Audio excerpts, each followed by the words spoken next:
बिस्मिल्लाहिर्रहमानिर्रहीम 195 हिजरी में हज़रत इमाम मोहम्मद बिन इदरीस शाफल मशहूर हज़रत इमाम शाफ दूसरी मर्तबा मक्का से इराक तशरीफ लाए। इमाम जाफरानी लिखते हैं कि इस दफ़ा इमाम शाफ ने 3 साल बगदाद में क़याम किया। इस क़याम के दौरान एक बहुत ही मशहूर वाक़या पेश आया। वाक़या कुछ यूँ पेश आया कि एक दिन हज़रत इमाम शाफ की मजलिस लगी हुई थी। आप तबलीग दीन में मसरूफ थे कि एकदम शोर हुआ कि बगदाद के गवर्नर तशरीफ ला रहे हैं। खैर गवर्नर बगदाद आया, बैठ गया और आपकी मजलिस खामोशी से सुनने लगा। जब इमाम शाफ ने दरियाफ्त किया कि आपके आने की वजह क्या है, तो वह कहने लगा कि मैंने आपके चर्चे अपने शहर के उलमा से सुने हैं, लेकिन मेरे पास एक ऐसा मसला है जिसका किसी के पास कोई हल नहीं। मैं और मेरी बीवी इस मसले की वजह से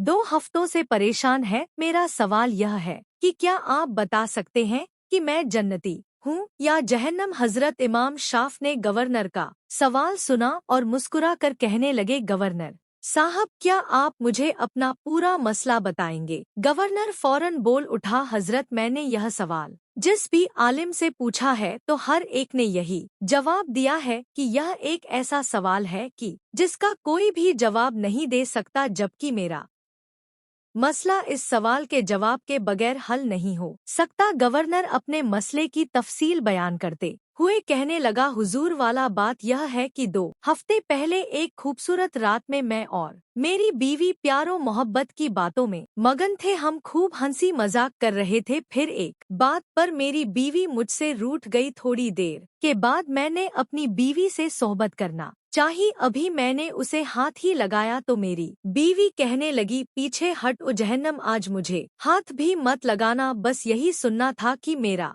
पारा गुस्से से आसमान छूने लगा। मेरी बीवी मुझे मेरे शरई हक से कैसे रोक सकती है, क्योंकि मुझे हजूर नबी करीम सल्लल्लाहु अलैहि वसल्लम की वो हदीस याद थी कि जब कोई मर्द अपनी बीवी को हाजत के लिए बुलाए तो वह जरूर उसके पास जाए, चाहे वह तनूर पर कड़ी रोटी क्यों ना बना रही हो। इसलिए जैसे ही मैंने अपनी बीवी के मुंह से यह अल्फाज सुने कि पीछे हटो जहन्नम, मुझे हाथ मत लगाना, तो मैंने भी गुस्से में यह कह दिया, ठीक है अगर मैं जहन्नम हूँ तो फिर तुझे भी मेरी तरफ से तलाक है। बस सुबह होते ही हम दोनों परेशान हो गए, यह हमसे कैसी गलती हो गई। बीवी को भी गलती का एहसास हुआ कि मैंने अपने खावनगलुंग। मेरी बीवी मुझसे पूछने लगी कि मुझे तलाक हो गई है या नहीं। मैं परेशानी में कहने लगा, तलाक की शर्त तो इस बात पर है कि अगर मैं जहन्नम हूँ, क्योंकि मैंने कहा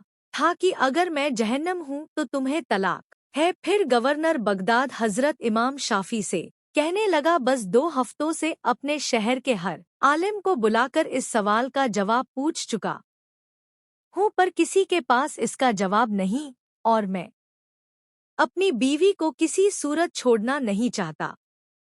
इमाम शाफी ने फरमाया, जनाबे अली इसका जवाब देने के लिए मुझे आपसे तन्हाई में कुछ बातें पूछनी होंगी। उसने कहा, ठीक है। चुनाचे इमाम शाफी ने खावन गहतलक, इसमें आप गुनाह करने का मौका रखते हो, लेकिन गुनाह करना आपके लिए आसान हो, मगर अल्लाह के डर की वजह से आपने अपने आप को बचा लिया हो। गवर्नर काफी सोचने के बाद कहने लगा, हाँ एक दफा हमारे करीबी शहर में कहत पड़ा तो वहाँ से लोग बगदाद आए और मैं उनको अनाज दे दिया करता। इसी तरह एक दिन एक निहायत खूबसूरत औरत अपने बच्चों के लिए अनाज लेने पहुँच गई। मुझे वो इस कदर अच्छी लगी कि मैं उसे तन्हाई में ले गया और उसे कहा कि अनाज सिर्फ इसी सूरत में मिलेगा कि पहले मेरी ख्वाहिश पूरी करो, जबकि वह कोई नेक और अल्लाह की प्यारी थी।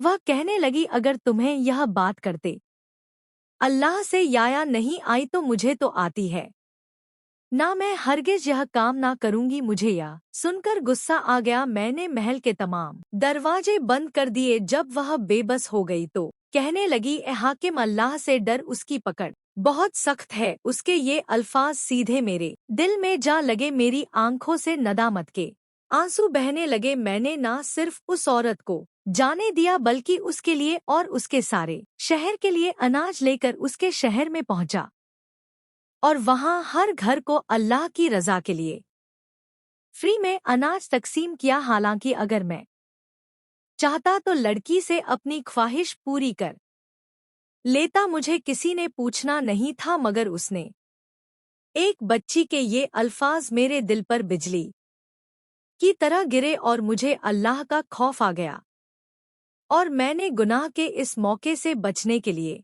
उस लड़की को वापस भेज दिया। यही एक ऐसा गुनाह है जो मैं कर सकता था, मगर अल्लाह के खौफ की वजह से मैंने नहीं किया। जब उसने यह वाकया सुनाया तो इमाम शाफी ने उससे कह दिया कि आपकी बीवी को तलाक नहीं हुई इसलिए कि आप जहन्नम नहीं बल्कि जन्नती हैं।